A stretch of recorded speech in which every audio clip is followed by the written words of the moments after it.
என் மகன் மீறி போனா 15 வயசு இருக்கக்கூடிய ஒன்று. அவனுக்கு அன்னைக்கு பள்ளிக்கூடத்துல என்ன பிரச்சனையோ தெரியல. என்கிட்ட வந்து அந்த கோவத்த காட்டும் பொழுது, அன்னைக்கு it was my menses time. காலேஜ்ல கால் கடுக்க நின்னாச்சு. எல்லாம் பாடம் எல்லாம் எடுத்தாச்சு. கல்லூரியிலயும் கழிப்பறைக்கான வசதி குறைவு தான். எல்லாம் முடிச்சு எப்போ வீட்டுக்கு வருவோம்னு தோணும். காலை நீட்டினாலும் வலிக்கும், உட்கார்ந்தாலும் வலிக்கும், நின்னாலும் வலிக்கும். உடம்புல எந்த பகுதின்னு குத்துமதிப்பா தான் சொல்ல முடியுமே தவிர வேற எதுவும் சொல்ல முடியாது. அம்மாவாவும் இருக்கணும் அப்படின்னு வரும்பொழுது குழந்தை வந்து என்கிட்ட எனக்கு இதுதான் சாப்பிட வேணும். இல்லை எப்படியும் இருக்கும் வீட்டில் மாவு அப்படிங்கிறது பெரிய யானை பலம். ஃப்ரிட்ஜில் மாவு வச்சிருக்கோம் அப்படின்னா நம்ம உலகத்தையே எதிர்கொள்வோம்.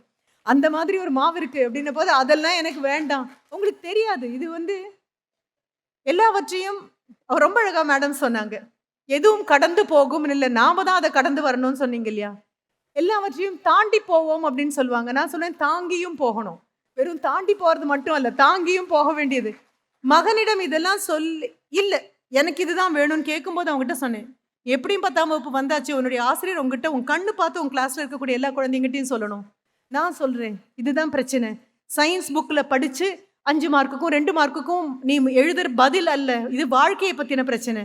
இப்படி வலிக்கும், கால் ரெண்டும் பின்னிக்கும், நிற்க கூட முடியாது, எங்கேயாவது குப்புறப்படுத்த அழலாமான்னு தோணும். ஆனா அழுகியும் வராது. ஏன்னா நம்ம உடன் பிறந்தது தான் இது.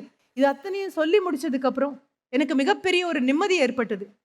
என்ன ஒரு ஒரு அடாலசன்ட் சன், 10 பருவத்து மகன் கிட்ட ஒரு தாயாரால தான் பட்ட வலியை, தான் பட்டுக்கொண்டிருக்கக்கூடிய வலியை இன்னொரு பெண் எதிர்காலத்தில் அதே வலியை அனுபவிப்பாள், அப்பொழுதாவது மனிதனாக நடந்து கொள் அப்படின்னு சொல்ல முடியும். அப்படின்னா இருக்கக்கூடிய தாய் தகப்பனுக்கு என்னுடைய மிகப்பெரிய விண்ணப்பம் அதுதான்.